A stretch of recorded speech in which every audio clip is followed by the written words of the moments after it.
bagyong si Ineng na lumabas na ho ng Philippine Area of Responsibility kaninang alas 4 ho ng madaling araw. So narito po yung update natin as of September 6 ngayong Miyerkules. Sa ating latest satellite images, as of 4 a.m. nga nasa 1,240 kilometers na ho ang layo ng bagyong si Ineng na may international name na Yunyong. Ito pong Yunyong ay nagmula sa salitang o nagmula po sa Hong Kong, China. Ang ibig sabihin nito ay isang uri ng bibe at kilala din ho itong term na Yunyong na isang uri ng inumin na pinaghalong tsaa at kape. At sa ngayon nga ang kanyang lakas ay nasa 55 kilometers per hour malapit sa gitna at pagbugso na sa 70 kilometers per hour. Ito ay kumikilos pahilaga-hilagang silangan sa bilis na 20 kilometers per hour. So sa ngayon ho, wala na tayong bagyo na minomonitor sa loob ng Philippine Area of Responsibility.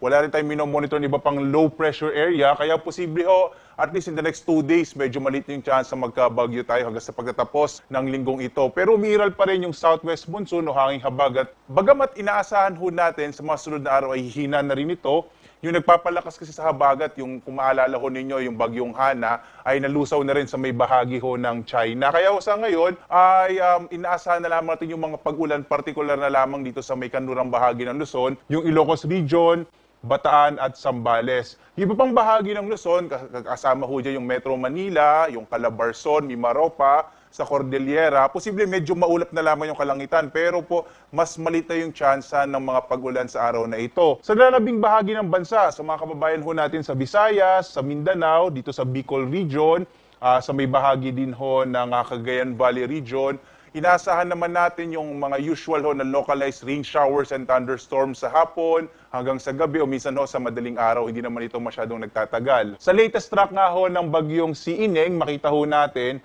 nasa may bandang boundary na ng PAR itong bagyong Ineng nung 2 a.m. kanina nga alas 2 ng madaling araw at alas 4 nga tuluyan itong lumabas ng ating boundary at mamayang alas 2 ng hapon nasa mahigit 1,400 kilometers east northeast na to ng extreme northern Luzon. So nasa labas na nga ito ng Philippine Area of Responsibility. Hindi na natin ito inaasahan na makakaapekto pa sa ating bansa at hindi natin ito inaasahan na magpapalakas pa ng hanging habagat.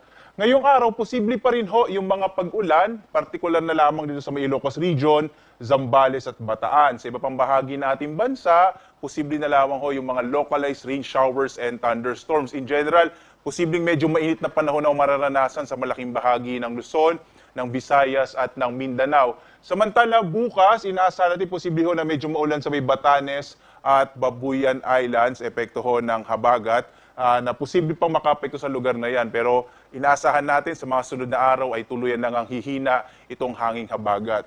At patuloy pa rin tayo nagpapaalala, bagamat humihina na nga yung hanging habagat, sa mga lugar pa na posibleng may mga pag-ulan, partikular na sa Ilocos Region, Bataan at Zambales, posible pa rin yung mga biglang pagbaha o pagguho ng lupa, lalo na kung ilang araw na kung inuulan yung bahaging ito ng ating bansa. May nakataas pa rin tayong gale warning, bagamat nabawasan ho ito.